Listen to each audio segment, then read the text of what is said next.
Dark spots और uneven skin tone से परेशान हैं आप? क्या आप भी इसे मेकअप से छुपाते हैं? पर इसका सोल्यूशन है 7 days natural dark spot face serum. वक्फ संशोधन विधेयक पर जेडीयू को समर्थन लेने के बाद अब बीजेपी की नजर बिहार चुनाव पर है। लिहाजा बिहार बीजेपी के वरिष्ठ नेता और पूर्व केंद्रीय मंत्री अश्विनी चौबे ने मुख्यमंत्री नीतीश कुमार को रिटायरमेंट का प्लान ऑफर कर दिया है। अश्विनी चौबे के इस बयान के आने के बाद बिहार में सियासत तो गर्म होना तय ही था, जिसका जेडीयू ने भी भरपूर जवाब देने में देरी नहीं की। सबसे पहले आपको सुनाते हैं कि बीजेपी के वरिष्ठ नेता अश्विनी चौबे ने नीतीश कुमार को लेकर क्या कुछ कहा। नीतीश कुमार जी एनडीए के पूरे देश के नरेंद्र मोदी के साथ कंधे कंधे मिला करके संयोजक की भूमिका में रहे और उनको उप प्रधानमंत्री का दर्जा प्रदान कर दिया जाए तो बिहार का भी धन होगा।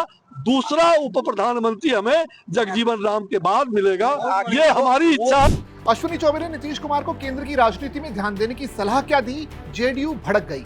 पार्टी के प्रवक्ता नीरज कुमार ने साफ कर दिया कि गृह मंत्री अमित शाह कह चुके हैं कि नीतीश कुमार के नेतृत्व में ही 2025 का बिहार विधानसभा चुनाव लड़ा जाएगा।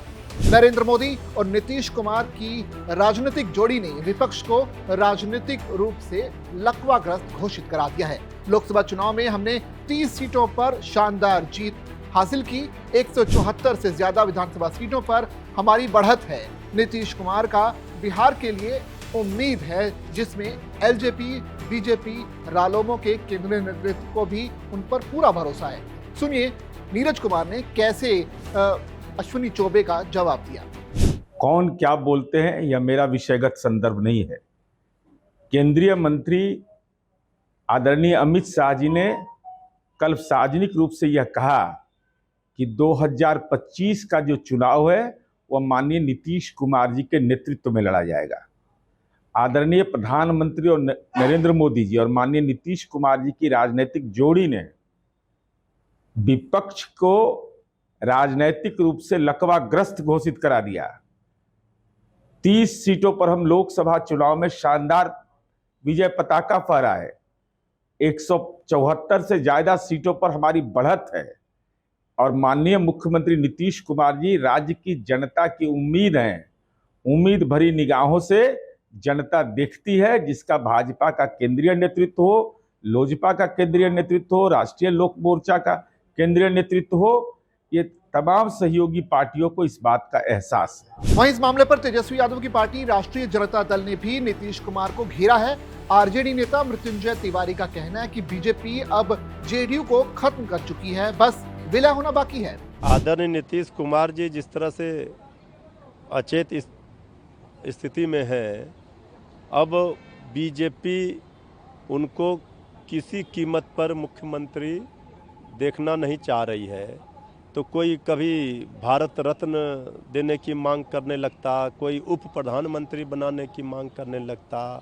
आदरणीय प्रधानमंत्री जी भी लाडला सीएम बता गए, ये मजाक का पात्र बना दिया।